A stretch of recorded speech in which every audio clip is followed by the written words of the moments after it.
being an American outlet, we have to pay attention to the USMNT roster drop, which is now complete, and it's going to be two Englishmen sharing their thoughts. So this is going to make for interesting viewing. So let's run through the roster really quickly, Nigel, and then I'll get your thoughts on the different positions. So you've got the likes of Horvath, Sean Johnson, Matt Turner, the goalkeepers. Then in defense, you've got Cameron Carter-Vickers, Serginho Dest. You've got Aaron Long, Shaquille Moore, Tim Ream, Anthony Robinson. You've got Joe Scally. Then you've got DeAndre Yedlin, Walker Zimmerman. Moving on to the midfield, you've got Aronson, you've got Costa, you've got Adams, you've got De La Torre. Interesting, given that he has barely featured for Celta Vigo and picked up an injury recently. You've got McKennie, you've got Musa, you've got Roldan as well. And then moving forward, you've got Ferreira, Morris, Pulisic, Reina, Sargent, Tim Weah, which for me was an interesting inclusion. You've got Haji Wright as well. Let's start with those attacking options. Any surprise names, any inclusions there for you, Nigel, as somebody who does keep your eye on the American game over there?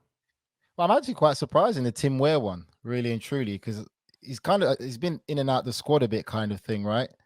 And I don't know, man. Like overall, you'd have to say that you worry for this USA side because, again, I've said for me, this is a tournament that's based on current form. A lot of these starting 11 players are not playing consistently enough at their clubs. Once the World Cup starts, you're going straight into games. This isn't going to be a warm-up game or a week. You're going straight into games, and you worry for the likes of Dest, who was at Barcelona, went to AC Milan, not really played a lot of games. You worry about captain fantastic Christian Pulisic, hasn't played a lot of games at Chelsea, played a few. Yes, people might say, okay, he's going to be ready for the World Cup. But once he goes from not playing week in, week out, and you go into play in high-intensity games, there's always a chance of injury. And you worry about this squad. And I think for me, when you look at it being realistic, a lot of the guys who will start for this USA team haven't been playing consistently enough at club level to just go straight into World Cup matches. Well, obviously, not the most positive assessment for the USMNT, but let's try and look at something a little. They're playing England and Wales, mate. I can't give them too much.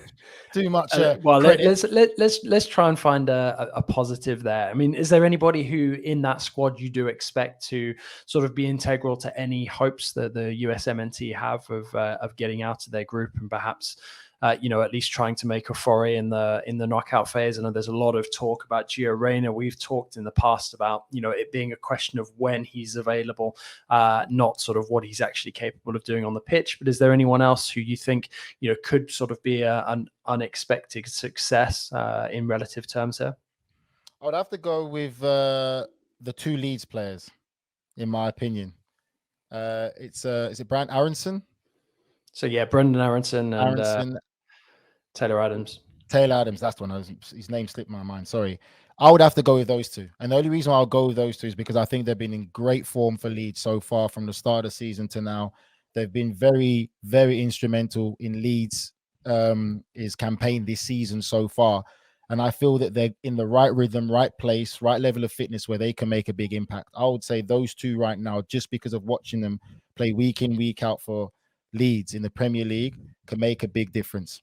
I think for me, Weston McKennie is one of the other players as well. He's had injuries problems, just come back to Juventus again, in and out. But I feel he's a big personality and a big character. Whether he's fully fit and ready to go is another story and another scenario. But I'd have to say for me that the two players I would look in this squad to be very influential, depending how they're used in this USA setup, is the two Leeds boys. And there was an interesting omission as well with no Zack Steffen in goal, but you've got Horvath, who plays for Luton, and you've got Matt Turner, who is on the books at Arsenal. Were you surprised, given that Steffen moved to Middlesbrough to get that, those regular minutes ahead of the World Cup, that he's been stricken from this roster? There's more to that than meets the eye, because again, this is a goalkeeper who's got a great relationship with the national team manager. They work together beforehand. I've heard some stories, obviously, of his time at Manchester City and certain things. But again, when he got the opportunities, forget the stories outside of football, but when he got the opportunities at Manchester City, he didn't do himself any favors. I think for me, that's the big one. But it's, you'd have to say when something like that does occur, there's more to it than meets the eye than just form, because he's left Manchester City to get more game time and still not to make the squad. There's more to that story, and I'm sure we probably might find out down the line what the situation is in there. Well, no doubt that the In Soccer We Trust guys will be breaking that down as we speak. So yeah, just tying a bow on that roster talk, you've got the likes of Chaleta Sarr left out by Croatia. That's sort of another one of the main headlines of the day, along with Sadio Mane potentially now being a doubt for Senegal going to the World Cup. Now we'll move on to the final topic in today's chat, Nigel, because you mentioned it earlier, or you alluded to it at least, with some of the political figures responsible for deciding that the World Cup should go to Qatar back in 2010. Now, one of them, Sepp Blatter, came out and admitted to Qatar being a mistake in his words. Now, I want your 1 minute response to his comments, no more, no less. What would you say to the disgraced ex-FIFA president based on what he said? Absolutely bollocks. They knew exactly what they were doing when they were doing it. I just don't have the patience for BS. I'm sorry, because when FIFA were doing this, they knew exactly what they were doing. There's biddings that go on. There's certain things that happen. Now that you've done it, and people are basically coming out against it to condemn it. And again, the sad thing is, I give credit to Jurgen Klopp. It shouldn't be down to the players to take a stand. That people in the press and media are saying, "Oh, the players." No, people in the press and the media who have the power should have been saying it from the start. As soon as this World Cup was awarded there, it doesn't make sense. You want the game to grow, give it to nations where they're actively trying to help the game develop and grow and have an infrastructure in place and actually doing it the right way. This was just a money grab. We all know it. We all know how the system works. Absolute money grab. They knew what they were doing. Now they're facing backlash. And now, obviously, we know Sepp Blatter's situation with FIFA, and they're obviously trying not to give him any kind of room to wiggle to come back in.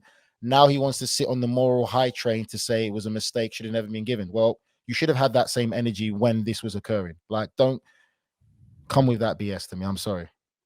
Yeah, I mean, I think it was pretty weak as well. The Blatter looked to put a lot of the blame on Platini, and it's essentially been a finger-pointing game between them since the allegations of fraud. I know that it went to court earlier this summer, but it does almost feel like the pot calling the kettle black at times when Blatter says stuff like that.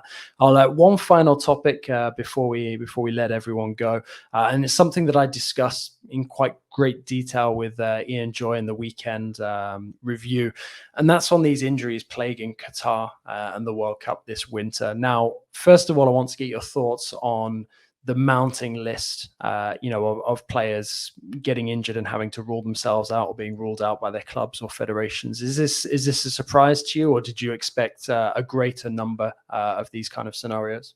No surprise at all. And it's a big number. And the problem is, it's the football fans and the national team fans that are being robbed of seeing some of their top players at peak form. Again, no one's ever had a World Cup during Christmas. When it's happening in the summer, there's enough time for players when they finish the domestic league to go into training camp, to get treatment if it's little niggles and injuries. There might be 1 or 2 friendlies before the World Cup starts.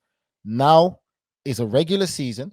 And during the Christmas period, when you're getting to that Christmas run of a lot of games, this is something we always see all the time. Without a World Cup being there, players start to pick up little niggles, little injuries, and it always happens. So what do people really expect to happen? And then now you've got the World Cup there. Pep Guardiola's come out and said it, which is so true. Some of these players playing for these clubs have already got one eye on the World Cup, because for some of these players, it might be the only World Cup they play in. This isn't something like the Super Bowl that happens every year. No, this is every 4 years. This is once in a lifetime opportunity for some of these players. So you can't really blame them for having one eye on the World Cup. And I'm not surprised. And this is what you get. And all of this mess has been made by FIFA, because FIFA laid their bed to have a World Cup in Qatar during the winter time. Just let's be real, for financial gain. That is the reality of it.